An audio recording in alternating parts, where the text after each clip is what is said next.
అవినాష్, చెప్పుమా. దగ్గరలో ఉన్న మెడ్ప్లస్ కు వెళ్ళి మెడ్ప్లస్ బ్రాండ్ మెడిసిన్స్ అని అడిగి కొనుక్కునరా. అక్కడ 50 to 80% తగ్గింపుకు వస్తుంది. మీరు తీసుకునే అదే మందులు, అదే నాణ్యమైన మందులు, కానీ సగం ధరకే. తిరుమల శ్రీవారి మెట్టు మార్గంలో వ్యాపారం చేస్తూ జీవనం సాగిస్తున్న చిరు వ్యాపారస్తుల దీక్ష 100 రోజులు పూర్తి చేసుకుంది. గత 100 రోజులుగా వీరు టీటీడీ పరిపాలనా భవనం వద్ద నిరసన పొందారు. శ్రీవారి మెట్టు మార్గంలో ఎన్నో ఏళ్లుగా వ్యాపారం చేసుకుంటూ జీవనం సాగిస్తున్నామని, కానీ ప్రస్తుతం తమను వ్యాపారం చేసుకోనివ్వకుండా అధికారులు అడ్డుపడుతున్నారని ఆవేదన వ్యక్తం చేశారు. ప్రభుత్వ పెద్దలు స్పందించి న్యాయం చేయాలని కోరుతున్నారు. కామారెడ్డి జిల్లా జుక్కల్ ఆర్టీసీ బస్టాండ్లో మౌలిక వసతులు లేక ప్రయాణికులు ఇబ్బందులు పడుతున్నారు. 2014-15 ఆర్థిక సంవత్సరంలో ఎంపీ నిధులతో 5 లక్షలతో సులభ్ కాంప్లెక్స్ ఏర్పాటు చేయడానికి నిధులు మంజూరయ్యాయి. 10 ఏళ్లు గడుస్తున్నవి ఇంతవరకు పూర్తి కాలేదని ప్రయాణికులు చెబుతున్నారు. అధికారులకు ఎన్నిసార్లు ఫిర్యాదులు చేసినా పట్టించుకోవడం లేదని మహిళా ప్రయాణికులు ఆగ్రహం వ్యక్తం చేస్తున్నారు. విభిన్న ప్రతిభావంతుల హక్కులను పరిరక్షించేందుకు ప్రతి ఒక్కరూ కృషి చేయాలని అన్నారు విజయనగరం జిల్లా కలెక్టర్ బిఆర్ అంబేద్కర్. విభిన్న ప్రతిభావంతుల హక్కుల చట్టం 2016 అమలుపై ఆయన సమీక్షా సమావేశం నిర్వహించారు. ప్రభుత్వ శాఖల్లో విభిన్న ప్రతిభావంతుల ఖాళీల భర్తీకి చర్యలు తీసుకోవాలన్నారు. ఆటిజంతో బాధపడుతున్న వారికి బీమా సదుపాయం కల్పించేందుకు కృషి చేస్తామని, ఇతర సమస్యలను పరిష్కరిస్తామని హామీ ఇచ్చారు. గంజాయి అక్రమ రవాణా చేస్తున్నట్లు ఎటువంటి సమాచారం ఉన్నా 1972 టోల్ ఫ్రీ నంబర్కు కాల్ చేయాలన్నారు Visakha range DIG Gopinath Reddy.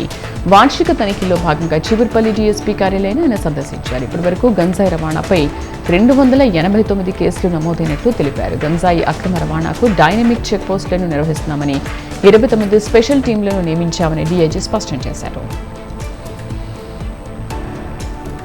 Kukatpally bus డిపోలో కార్తీక మాసం సందర్భంగా వనభోజనాల కార్యక్రమం నిర్వహించారు.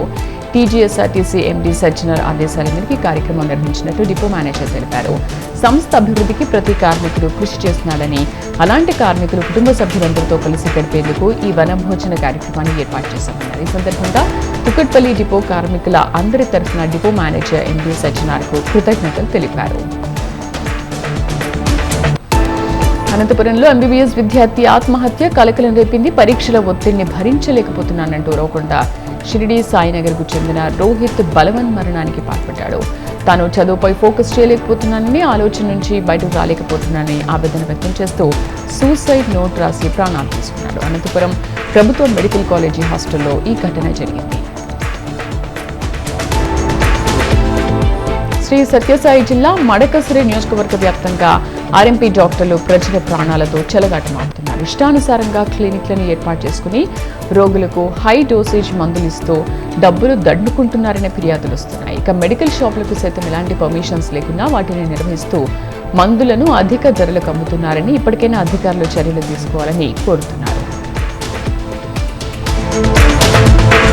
హాస్టల్లో గ్యాంగ్ వార్ కలకలం రేపింది. ఖమ్మం నగరంలోని ఎస్సీ సంక్షేమ హాస్టల్లో సీనియర్ జూనియర్ల మధ్య ఘర్షణ జరిగింది. నిన్న రాత్రి మద్యం తాగొచ్చాడని జూనియర్ విద్యార్థి వేణును హాస్టల్లోకి అనుమతించలేదు సీనియర్లు. దీంతో వేణు సీనియర్ల మధ్య వాగ్వాదం జరగగా వేణుపై సీనియర్లు కర్రలతో దాడి చేశారు. ఇందుకు సంబంధించిన వీడియో వైరల్గా మారింది.